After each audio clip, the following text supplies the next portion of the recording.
இருந்தாலும் அண்ணாமலையத்த பேச்சோட தான் இருப்பாங்கன்னு நினைச்சா பொசுக்குன்னு இப்படி அடிச்சிட்டாங்க. என்ன வலி வலிக்குது.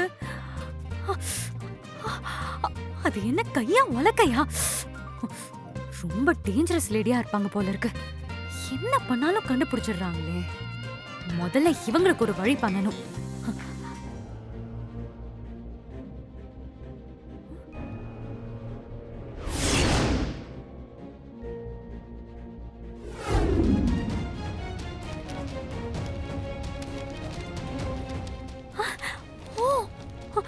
ஊரெல்லாம் இவ்ளோ சொத்து வச்சிருக்காங்களா? நான் கூட வீடு கடைன்னு மட்டும் தான் நினைச்சேன். ஆனா வெளியில இவ்ளோ சொத்து வாங்கி வச்சிருக்காங்க. சும்மா சொல்லக்கூடாது. அண்ணாமலையத்த செம்ம ஆள் தான்.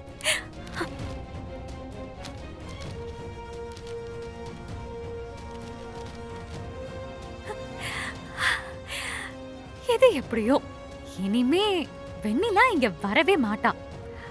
சாராவ இந்த அம்மா ஏத்துக்க மாட்டாங்க. அப்போ இதெல்லாம் நமக்கு தான். சரி சரி, எல்லாத்தையும் அந்தந்த இடத்துல வச்சிடலாம். நம்ம வீட்ல பணமும் நகையும் காணாம போனதும் அத வெண்ணிலா தான் எடுத்திருப்பான்னு கம்ப்ளைண்ட் பண்ணது யாரு? அவ மேல யாருக்கு இப்படி ஒரு சந்தேகம் வந்தது? சொல்லுங்க, யார் சொன்னது? வெண்ணிலா தான் எடுத்தாங்கன்னு கன்ஃபார்மா சொல்லல. ஆனா அவங்க தான் நைட் வீட்ல விட்டுட்டு போனாங்கன்னு சொன்னேன். எப்படி மாப்பிள, எப்படி உங்களுக்கு இப்படி ஒரு சந்தேகம் வரலாம்? அவ இந்த வீட்டு மருமக.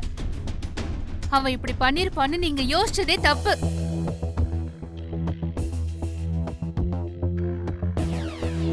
அந்த பணத்தை நான் தான் எடுத்துட்டு போனேன்.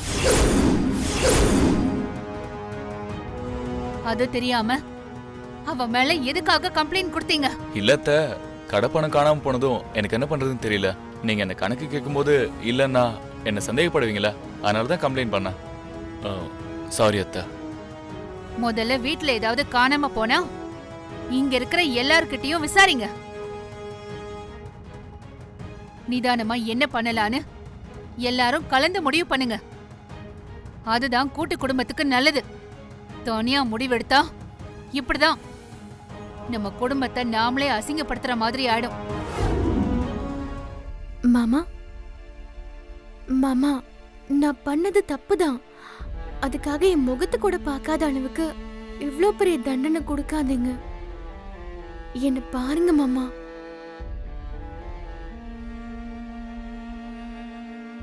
அருவி, நீயாவது என்கிட்ட பேச அருவி.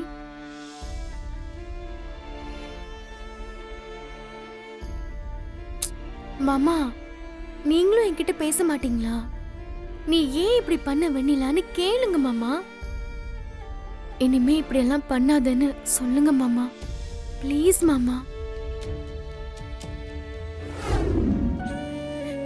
ஏன் எல்லாரும் அமைதியா இருக்கீங்க? நான் பண்ணது தப்புதான். என்ன மன்னிச்சிடுங்க. தயவு செஞ்சு ஏதாவது என்கிட்ட பேசுங்க. இவ்ளோ சொல்லியும் என்கிட்ட பேச மாட்டீங்கல்ல? உங்களெல்லாம் எப்படி பேச வைக்கணும்னு எனக்கு தெரியும்.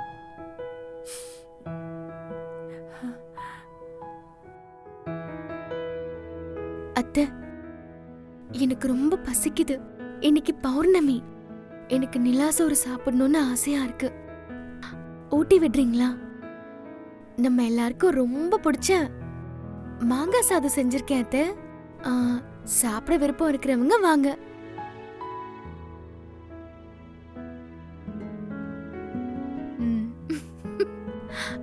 நீங்க வாங்க அத்தை, வாங்க.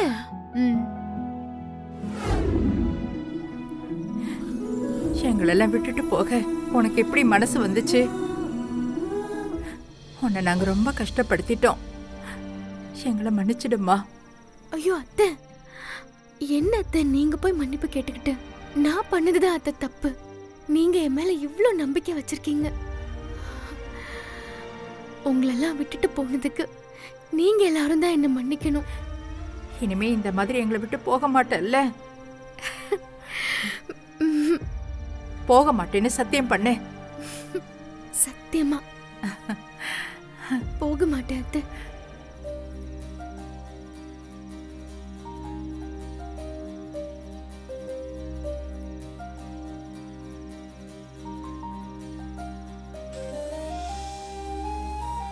எப்படியோ வெண்ணிலா, எல்லாரையும் பேச வச்சுட்ட. இனிமே நீ எதை நினைச்சும் கவலைப்படாத. உனக்கு சப்போர்ட்டா நாங்க எல்லாரும் இருக்கோம். இனிமே எந்த பிரச்சனையா இருந்தாலும் எங்க கிட்ட சொல்லு. அதை விட்டுட்டு மிட் நைட்ல இந்த மாதிரி வீட்டை விட்டு போன. அண்ணி, வீட்டை விட்டு போறது மட்டும் இல்ல, இந்த மாதிரி மோசமா எங்களை திட்டிட்டு போகாதீங்க. அப்படி திட்டணும்னா எங்க எல்லாரையும் எழுப்பி திட்டிட்டு போங்க. என்ன தைரியம் இருந்தா என் தங்கச்சி மேலேயே கை வைப்பீங்க? அக்கா, பேசாம ரெடி. தப்பெல்லாம் உங்க மேல வச்சுக்கிட்டு ஏன் தங்கச்சியை அடிக்க போறீங்க? என்ன உங்களை யாரும் எதுவும் கேட்க மாட்டாங்கன்னு நினைச்சீங்களா? நான் கேட்பேன். என் தங்கச்சிக்கு ஒண்ணுனா நான் வருவேன். ஹலோ, இது உங்களுக்கு சம்பந்தம் இல்லாத விஷயம். இதெல்லாம் நீங்க தலையிடாதீங்க. இது சம்மந்தம் இல்லாத விஷயம். இது என் தங்கச்சி வாழ்க்கை சம்பந்தப்பட்ட விஷயம். அத நான் கேட்காம வேற யார் கேப்பா? எப்ப என் தங்கச்சி கழுத்துல தாலி கட்டிட்டு இன்னொரு பொண்ணை லவ் பண்றேன்னு சொன்னீங்களோ அப்பவே ஏதாச்சும் பண்ணிருப்பேன். இந்த குடும்பத்தோட கௌரவம் போயிடக்கூடாதுன்னு தான் பொறுமையா இருந்துட்டேன். ஆனா நீங்க திருந்துற மாதிரியே தெரியலையே. போலீஸ்ல இப்ப ஒரு கம்ப்ளைண்ட் கொடுத்தா உங்க கதி என்ன ஆகும் தெரியுமா? அக்கா வேணாக்கா, ப்ளீஸ், நான் பேசிக்கிறேன்க்கா. என்னடி பேசுவ? இவர சந்தோஷமா இருக்கணும் தான் எல்லாத்தையும் தூக்கி போட்டுட்டு வீட்டை விட்டே போனேன். அதையே புரிஞ்சுக்காதவரா இப்ப நீ பேசி புரிஞ்சுக்க போறாரு? இங்க பாருங்க, என் தங்கச்சி ஒன்னும் உங்களை ஏமாத்தல, உங்க வாழ்க்கைய கெடுக்கல.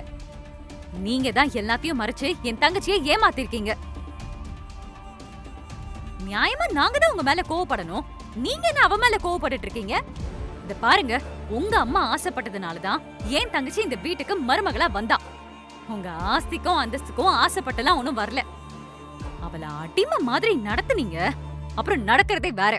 யார் அடிமை நடத்துறது? அப்படி நினைக்கிறவ இங்க எதுக்கு இருக்கணும்? ஓஹோ, அப்போ என் தங்கச்சி கூட வாழ உங்களுக்கு பிடிக்கல, அப்படிதானே? அப்போ ஆம்பளையா இருந்தா அவளுக்கு டைவர்ஸ் நோட்டீஸ் அனுப்புங்க.